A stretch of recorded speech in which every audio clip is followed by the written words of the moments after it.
श्री स्वामी समर्थ। विवाहित स्त्रियांनी कोणत्या दिवशी आपले केस धुवावेत आणि कोणत्या दिवशी धुवू नयेत याविषयी आजच्या व्हिडिओमध्ये आपण माहिती जाणून घेणार आहोत। अनेक जणांचा प्रश्न असतो की विवाहित स्त्रियांनी कोणत्या दिवशी केस धुवू नये जेणेकरून त्यांच्यावर आणि त्यांच्या कुटुंबावर कोणताही विपरीत परिणाम होणार नाही। तर मंगळवारचा दिवस हा विवाहित स्त्रियांना केस धुण्यासाठी अशुभ समजला जातो, म्हणून मंगळवारचा दिवस आपण कटाक्षाने टाळायला हवा।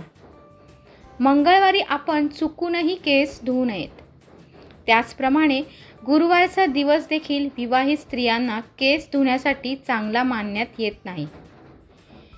या दिवशी ज्या स्त्रिया केस धुतात त्यांच्या घरामध्ये एखादं मोठं संकट येतं, आपला बराच पैसा वाया जातो। ज्यांना श्रीमंत होण्याची इच्छा आहे, संपत्ती आपल्या घरात यावी अशी इच्छा आहे, अशा महिलांनी माता भगिनींनी गुरुवारी आपली केस धुवू नयेत। हा दिवस निषिद्ध मानलेला आहे। त्याचप्रमाणे शनिवारचा दिवस देखील केस धुण्यासाठी चांगला नाही। तर या दिवशी केस धुतल्याने आपल्या घरामागे अतिशत्रू पीडा निर्माण होते, म्हणजेच आपल्या घराचे अनेक शत्रू निर्माण होतात। कामात अडचणी येतात। जो कर्ता पुरुष असतो त्याला पीडा निर्माण होते, म्हणजेच पती असतो त्याला निर्माण होते। त्याच्या प्रत्येक कार्यात अडथळे येतात आणि अडथळ्यांची मालिका सुरूच राहते। तर अशा प्रकारे मंगळवार, गुरुवार आणि शनिवार हे दिवस केस धुण्यासाठी अशुभ मानले गेले आहेत। अमावस्या ही एक तिथी आहे की ज्या दिवशी केस धुतल्यास शास्त्राने मनाई केलेली आहे। अमावस्येला देखील आपण केस धुवू नयेत। आता तुम्हा सर्वांना असा प्रश्न पडला असेल की केस धुण्यासाठी कोणता दिवस चांगला असतो? तर रविवारचा दिवस अतिशय शुभ मानण्यात येतो। रविवारी आपण केस धुवू शकता। याला अपवाद आहे। ज्या स्त्रिया सूर्यनारायणाची उपासना करत असतील किंवा सूर्यनारायणाची भक्ती करत असतील तर अशा स्त्रियांनी रविवारी केस धुवू नयेत।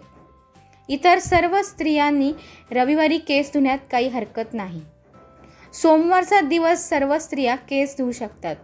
मात्र ज्या शिवभक्ती करत आहेत, महादेवाची भक्ती करत आहेत, शंकराची उपासना करत आहेत, 16 सोमवारचे व्रत ज्यांनी ठेवलेत त्यांनी सुद्धा केस सोमवारी धुवून चालणार नाही। बुधवार जो दिवस आहे त्या दिवशी महिला केस धुवू शकतात। अपवाद आहे फक्त ज्यांना एक भाऊ असेल अशा स्त्रियांनी मात्र बुधवारी आपले केस धुवू नयेत। यावरती एक छोटासा उपाय म्हणजे आपण श्री गणेशाची भक्तिभावे पूजा करून, मनोभावे पूजा करून श्री गणेशांना आपला थोरला भाऊ मानावा। श्री गणेशाला अशी प्रार्थना करा की हे श्री गणेशा, आम्ही तुम्हाला आजपासून आमचा थोरला भाऊ म्हणत आहोत। कृपया ही आमची मागणी स्वीकार करा। आणि मग अशा प्रकारे तुम्ही बुधवारी देखील आपले केस धुवू शकता। काही अडचण येणार नाही। शुक्रवारचा दिवस अतिशय शुभ आहे। मात्र ज्या माता भगिनींना पुत्रप्राप्तीची इच्छा आहे, त्यांना वाटते की त्यांना मुलगा व्हावा, अजून मूलबाळ नाही किंवा मुलाची इच्छा आहे, मुलगा ज्यांना हवा आहे, अशा स्त्रियांनी शुक्रवारी केस धुणं टाळावं। कारण शुक्रवारी केस धुतल्याने पुत्रप्राप्ती होत नाही असं शास्त्रामध्ये सांगितलेलं आहे। तर यासाठी तुम्ही शुक्रवारी नक्कीच टाळू शकता। आणि बाकीचे जे दिवस आहेत तर या दिवशी काही अडचण नाही। त्याचबरोबर अनेक जणांचा असा प्रश्न असतो की पौर्णिमेला काय करायचे? तर तुम्ही पौर्णिमेच्या दिवशी आपले केस धुवू शकतात। शास्त्रात देखील याचा कुठेही उल्लेख केलेला नाही, पौर्णिमेच्या दिवशी केस धुवू नये असा। म्हणून तुम्ही पौर्णिमेच्या दिवशी केस धुवू शकता। फक्त मंगळवार, गुरुवार आणि शनिवार अमावस्याची तिथी या दिवशी मात्र आपण कटाक्षाने टाळा। आणि बाकीचे दिवस आहेत त्यावेळी तुम्ही केस धुवू शकता। तर अशा प्रकारे शास्त्रामध्ये केस धुण्याबद्दल विवाहित महिलांसाठी काही नियम सांगितले आहेत। त्याप्रमाणे तुम्ही तुमचे केस धुत चला। त्याचा तुम्हाला व तुमच्या कुटुंबाला फायदाच होईल। हा व्हिडिओ कसा वाटला नक्की कमेंटमध्ये कळवा. श्री स्वामी समर्थ.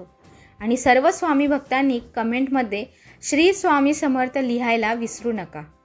श्री स्वामी समर्थ.